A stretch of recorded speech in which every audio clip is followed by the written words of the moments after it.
Good afternoon and namaskar to all of you. I'm so happy and privileged to have Professor B. Vivekanandan to chair my session. In fact, my memory goes back to while I was a PhD student in Pondicherry University. The first article which I read was about Indian Ocean as a zone of peace by Professor B. Vivekanandan in Asian Survey, one of the journal. Those days it was all hard copies, and I read that. I was so fascinated with that particular article, and at that time our Dean School of International Studies was one IFS officer, Natarajan Krishnan. He is no more. He was the Dean of School of International Studies, and he had a vision to have a Center for Indian Ocean Studies in Pondicherry, but finally the school has become a department. I don't know what happened with the administration, and in fact, so that way I... There is a Center for Maritime Studies in Pondicherry. Pardon? There is a Center for Maritime Studies. Yes. Yeah, now as Professor Arvind Kumar sir is saying that there is a Center for Maritime Studies there. But this Natarajan Krishnan sir had a different vision, like in South India we should have a larger one, and even IFS professionals training was being conducted in Pondicherry University in 3 years. So anyway, so that is that way I am so happy that he is here. And see, my topic is so whatever I said in the morning, I am just once again I am just elaborating it.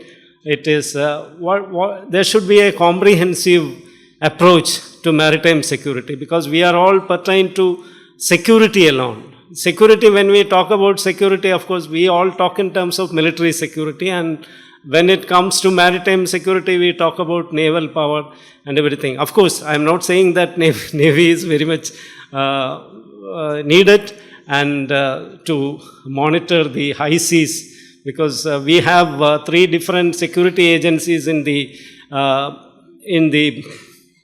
territorial waters, that is up to 12 nautical miles. We have coastal police, and 12 to 200 nautical miles, that is exclusive economic zone. We have Indian Coast Guard, and fortunately we have the Director General of Indian Coast Guard is here.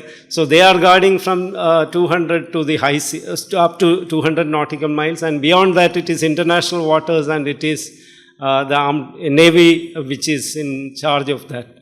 So that security system is there, but at the same time, when we look into security, it is a multifaceted thing. So there you have to think in terms of not only the security of the state, which is being ensured by the armed forces or the naval forces. Along with that, we have 7,560 kilometers of coastline. So this is the significance of the coastal community, and the coastal area is very important in terms of economy, in terms of security, and in terms of environmental security. So all this aspect comes together. And also, as Dr. Ramnath Rekhunathi was mentioning about human security. So see, in the coastal area, if you look into that, nearly 25% of our population lives in 15 kilometers of the coastal area. So it is all highly important, highly significant in terms of human development, in terms of economic development, and also in terms of economic security. So all these aspects. So we have nearly 13 departments which are connected with the maritime domain. One is, of course, Indian Navy. It is followed by Indian Coast Guard and Coastal Police and Port, then Fisheries. So many other departments are related to, including the offshore installations and our nuclear facilities, everything. It is all concentrated along the coastal area. So the security of that area is vital, and we have a vision of being a Vikasit Bharat by 2047. So for that, of course, port-led development is a significant factor. So my main argument is that we have to have, so far we were all talking about elimination of great power presence or elimination of superpower presence in the Indian Ocean from 1971 onwards.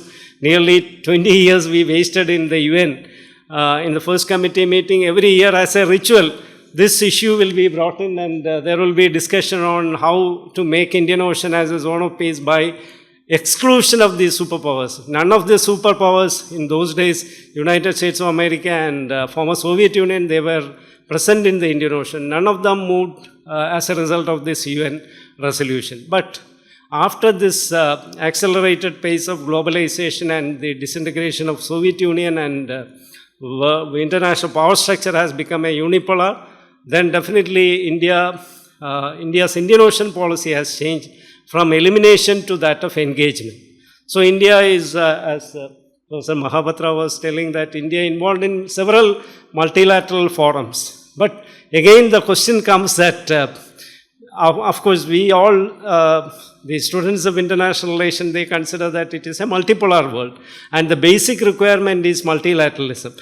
But if you look into the functioning of multilateral agency, then you can find that many of them, as he said, that it is all minilateralism. Within that multilateral group, some 2 or 3 countries joining together, and they are taking most of the important decisions. So that is what is happening, because in a larger body, as we all know, that even the United Nations organization is a spectator rather than a player. In many of these things happening throughout the world, whether it is a war in the European region, or whatever is happening, whether it is the great power presence, or whether it is about how they are challenging the rule-based order, whatever it is. So they are all, the dominance of one country is very much there. So I even doubt that whether the international power structure is multipolar or it is a unipolar, because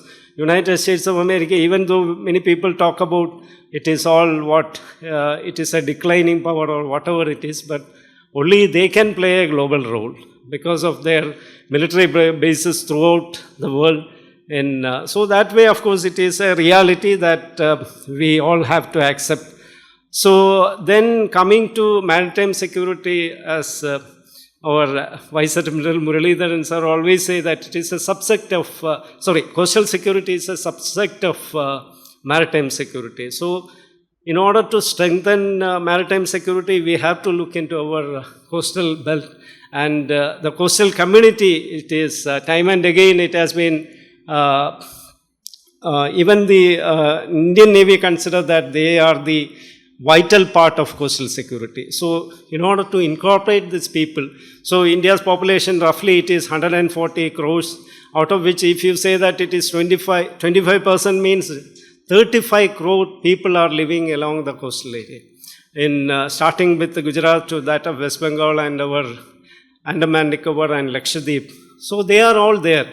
So any kind of development which is taking place in this area would be beneficial not only to ensure our security but also our human security. So that is why there you can find a connect, or there is a convergence of interest of these two in the maritime domain. Convergence of national security as well as human security is converging as far as we look into maritime security. So that further enhance the significance of maritime security. So there, my basic argument is that, see, all these 9 states and 4 union territories, which constitute around 13 states and union territories, which are all having coastal area.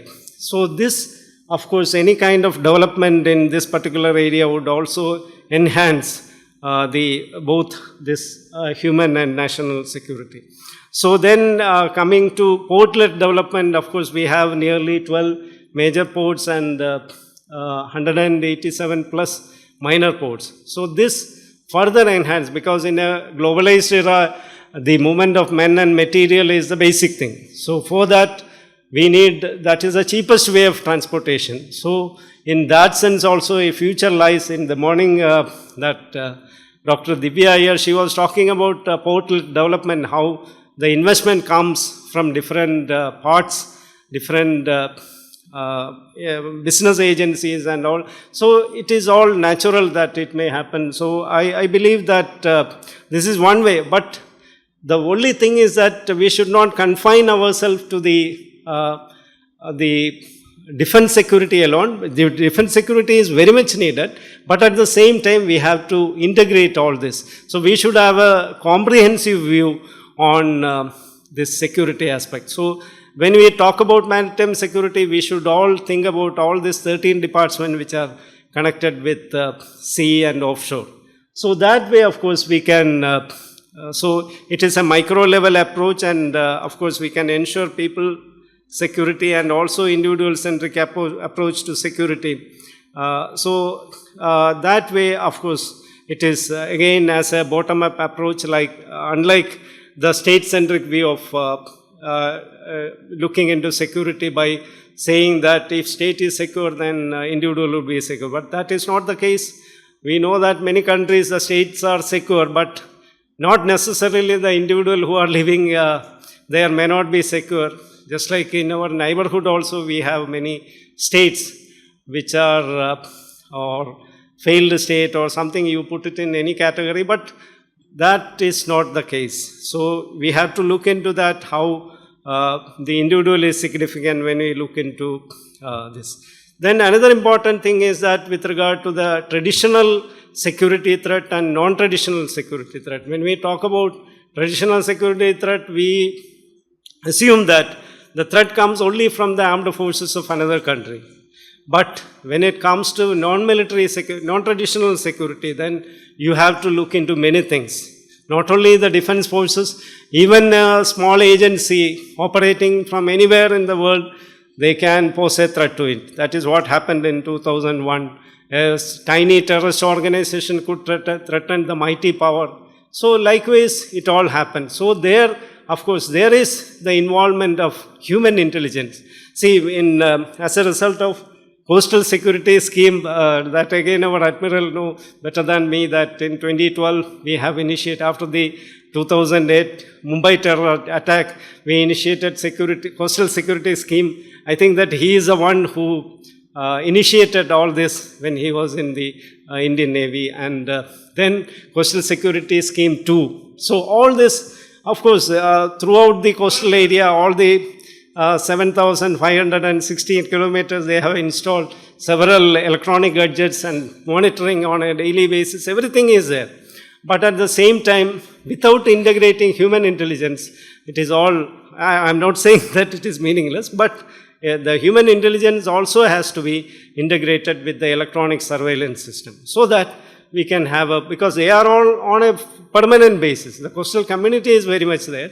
So they know that if any foreign element comes, if our ambassador Sajan Har sir go to the coastal area, then immediately they can identify that he is not from this place, he must be from some other place.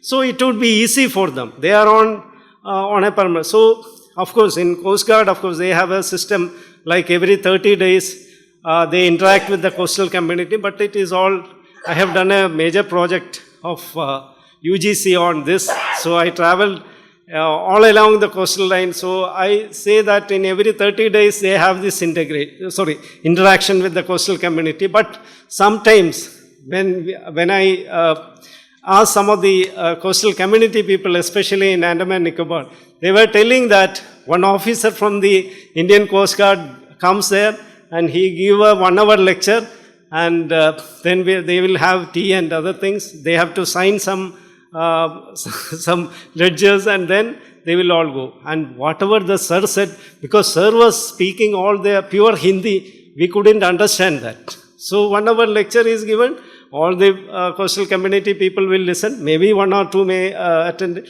So then I met the DIG of this Coast Guard, and I requested him, sir, you just take the feedback from your audience that whether they were following it or not. So then I think that on an experiment basis, they have started this kind of taking feedback, and they were able to communicate. So I requested them that you can call a school teacher or somebody who can interact with them in their own language, so that would be more effective. So we have all the schemes, everything is in place, but only thing is that when we look into the actual things, then there are some difficulty that we are, but that are all minor things. We can come up with, we can look into all these aspects, and finally we can bridge the gap between electronic surveillance system and human, how to bridge the gap. So we have to think about that. We have to come out with a certain concrete solution for that, how to connect the various stakeholders in the maritime domain. That is also very important. So how the bottom-up approach is ensuring security, and this I have already. And finally, I just want to talk about the blue economy of Gandhar Pauli, who brought in this idea of blue economy. And for India, having this much of exclusive economic zone and this much of coastline, so it would be a wonderful thing that by 2047, if you want to be a developed country, this is one area where we have to focus. So that will help us not only in terms of helping our coastal community alone, but it would also lead to the national development. So thank you very much, and I'll stop here. Thank you.